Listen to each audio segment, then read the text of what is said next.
फरीहा ने इतनी बेइज्जती की मेरी सबके सामने जिसकी इंतहा नहीं है।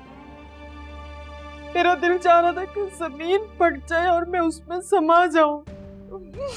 मैं तो जिंदगी भर अलीज़े से नजरें मिलाने के काबिल नहीं रही। वो क्या सोच रही होगी, इस घर में हमारी ये इज्जत है। मम्मी प्लीज ऐसा बोले, अगर इन लोगों को पता चल गया ना कि अलीज़े को हम पहले से जानते हैं, आपकी और मेरी जिंदगी अज़ाब बना देंगे ये लोग। तो सारी जिंदगी किसी से नजरें भी नहीं मिला सकती अब। इतनी बेइज्जती, मत रोए। इतनी इंसान, इतनी बेइज्जती सबके सामने।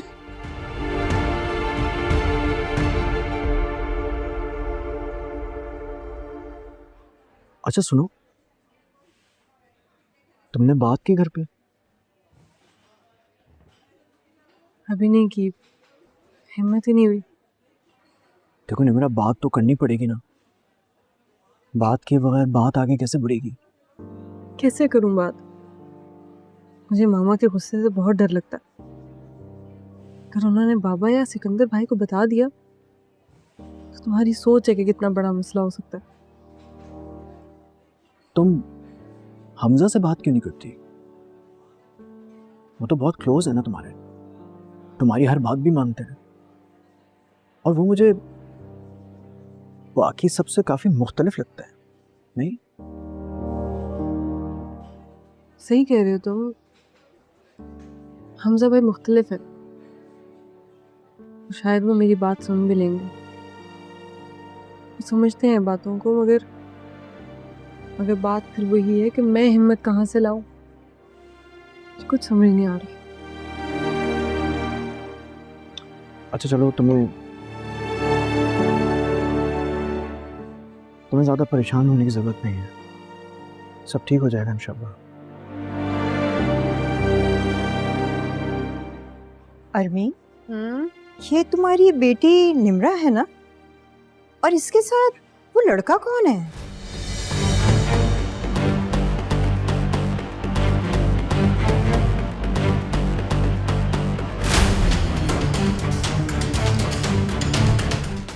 मामा, मैंने समझाया था ना कि इस लड़के से दूर रहो, तुम्हें समझ नहीं आता? मैं मोहब्बत करती हूँ नाइम से। अस्सलाम वालेकुम। आंटी, आप एक मिनट के लिए मेरी बात सुन। बीच में बोलने की जरूरत नहीं, ये मेरा और मेरी बेटी का मामला है।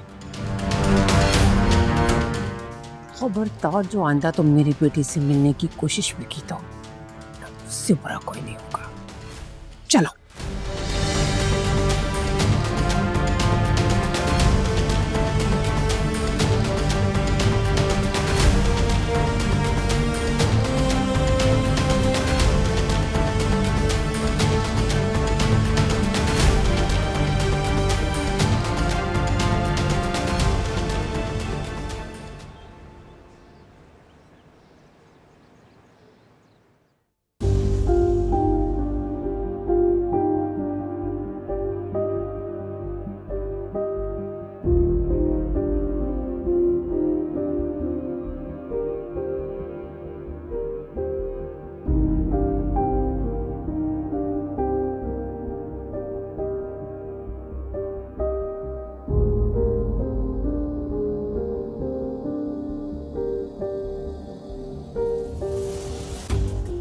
आज के बाद अगर तुमने उस लड़के से कोई राब्ता रखा या उससे मिलने की कोशिश भी की ना, मैं तुम्हारी टांगे तोड़ के रख दूंगी।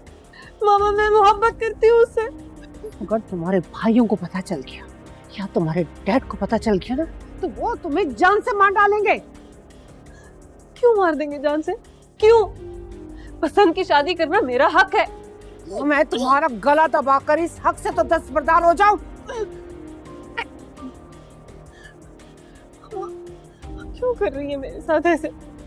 एक बार दाइम से मिलके तो देखे, वो बहुत अच्छा लड़का है। मैंने कहा ना, दोबारा उसका नाम भी मत लेना, वरना मैं तुम्हारी जबान खींच लूंगी। पता नहीं कौन लड़का है, क्या उसका फैमिली बैकग्राउंड है, हमारे स्टेटस का भी है कि नहीं है। ना हम उससे मिले हैं, ना हम उसे जानते हैं। चली है उससे शादी करने, पर मैं तो ऐसा हरगिज़ नहीं होने दूंगी। मैं तुम्हारी जान निकाल दूंगी।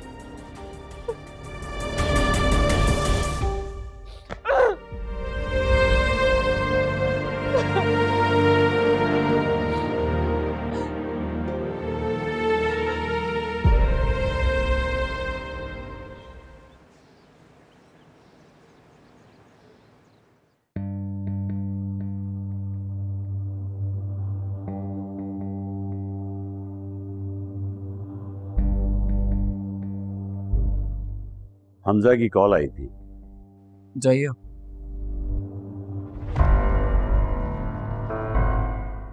वो हमारे साथ काम करने के लिए तैयार है।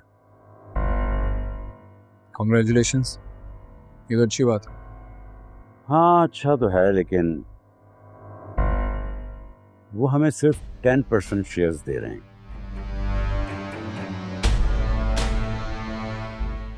जबकि मैंने सोचा था कि कम से कम 30 तो मिलने चाहिए।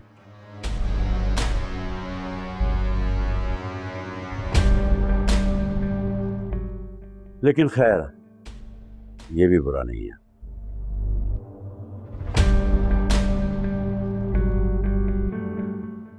क्या बात है, कोई परेशानी है? कल रात वाले वाक़े की वजह से बहुत परेशान हूं मैं।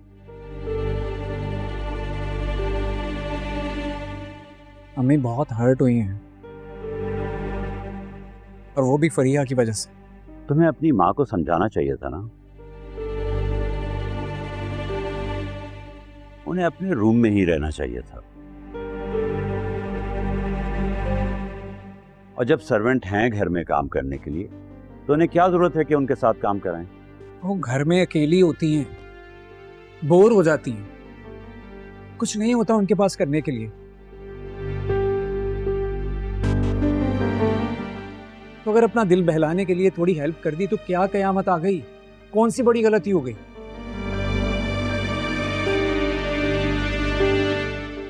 घर की बड़ी हैं वो, और गलती तो किसी से भी हो सकती है।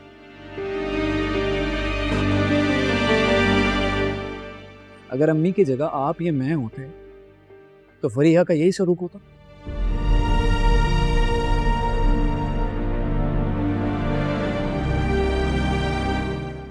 खैर, मेरे साथ तो यही होता, लेकिन आपके साथ मुख्तलिफ होता।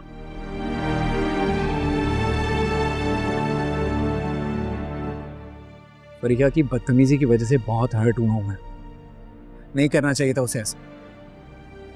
अच्छा ठीक है, मैं बात करूंगा फरिया से।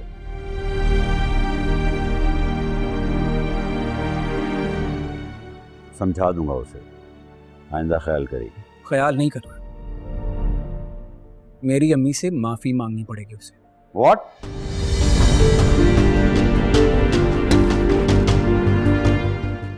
देखो, फरिया की ऐसी आदत नहीं है, वो किसी से माफी नहीं मांगती। मैंने कहा ना, मैं बात करूंगा, समझा दूंगा उसे। इतना काफी है, ठीक है?